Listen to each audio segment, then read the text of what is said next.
آیندگان خواهانم تا که اون مثل آب ورزاب عمرشون دراز باشد، همیشه در سر فرزندان و زنشون یا پدر مادرشون باشن. خدا جان عمری دراز با اون هدیت و خیلی چیزهای نقض نشون دادن.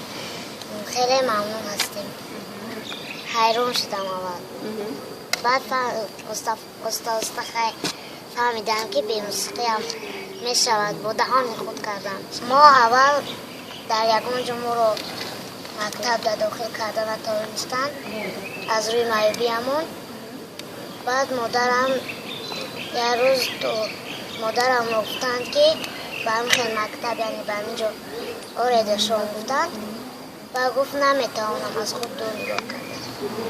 و ما این گپ رو شنیده یک روز مادرم خیلی سخت بیمار شد و اپا هم از سند گفت خدا چی به مرا تا کردی، من وقتی که بچم خواه یک پیلاجویش کردی نمیتونم. و بچم شنیده و ما را به همینجا داخل کرد. اولا مکتب خود را ختم کرده، سر مادر و پدرم بلند برداشته با سر مکتبمون.